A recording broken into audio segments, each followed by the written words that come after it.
Today we have with us Dr. Joseph Ritzen, the President of Empower European Universities Foundation. He has also been the Vice President of World Bank's Human Development Department, one of the world's longest serving education minister at Netherlands. He started a series of major education reforms in the Dutch education system. Today we are going to talk to him about a very pertinent subject, which is preparing students for the modern labor market. Welcome to Interview of the Month, Dr. Joseph. Great pleasure to be here.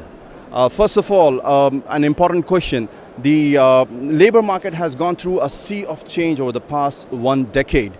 The students don't only have to have a high GPA, high marks in their subjects. They also need to have cognitive skills, attitudinal skills, as well as problem solving and creativity. That's what employers are looking for. So how do you explain the demands of the new labor market? I think you put it very correctly. So we have lots and lots of information about what is needed on the labor market for people to do well for their boss, for the firm in which they are employed, or for themselves, and also indeed how that translates in the way in which people are being trained. So what is particularly important is that you think for yourself, that you are the one who brings new things in the firm. You are the one who devises your own environment, and not anymore that you ask the boss, what should I do today? You're the one who makes your own work. Also, effective communication and ability to work in a team are skills that employers are very seriously looking for in fresh graduates. So do you think universities should put a lot of emphasis on these skills as well? Not a lot, far more than they do now. In a way, we still look, as you mentioned, at cognitive achievement, grading, learning the job, while the employer, but also the self-employed person, knows that it's important to be flexible, to work with others. I've never achieved anything in my life only on my own. You always have to do it jointly with other people, and that means also communicating well with people. But flexibility is also something which is important. And now just look at what happens at a university.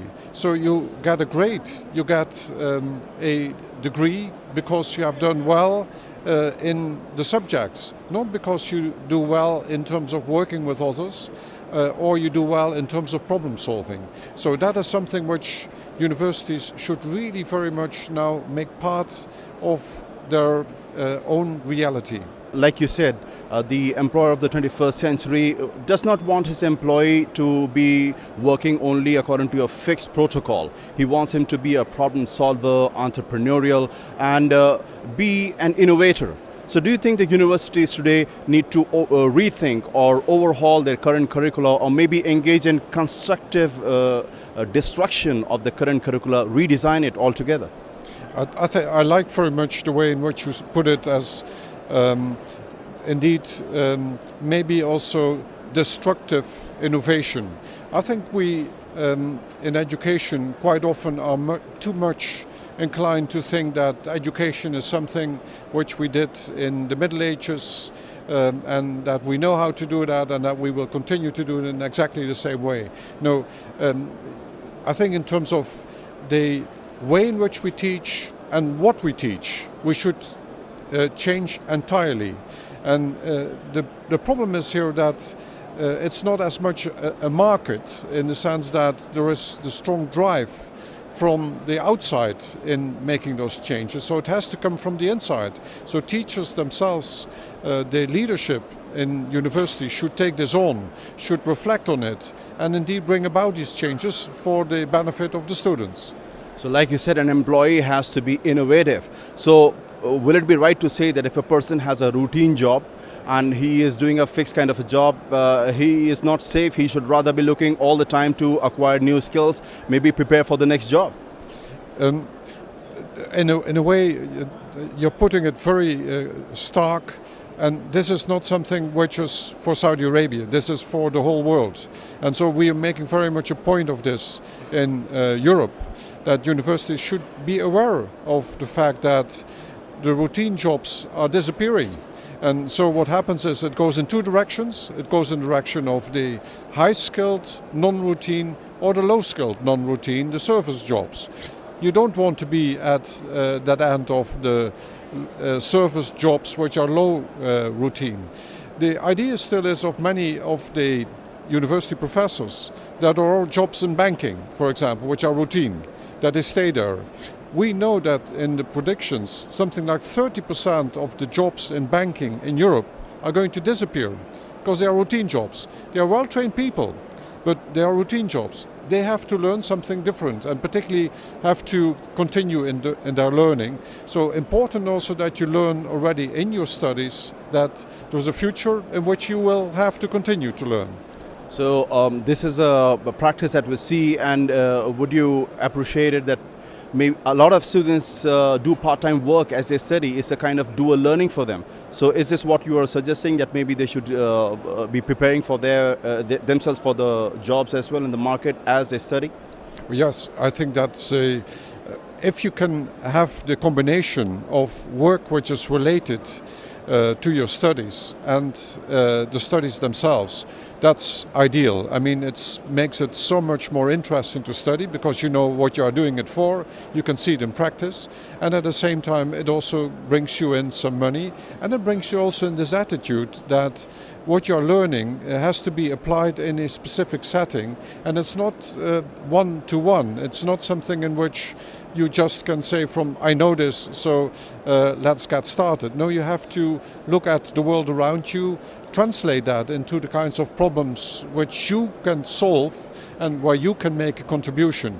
Now, all of these things worldwide, but particularly a challenge for a country like Saudi Arabia, which in so many respects has been spoiled, you might say, by the affluence of the oil. But that's going to be different from 2020 onwards. Then there will be far more need for new ways of developing the economy.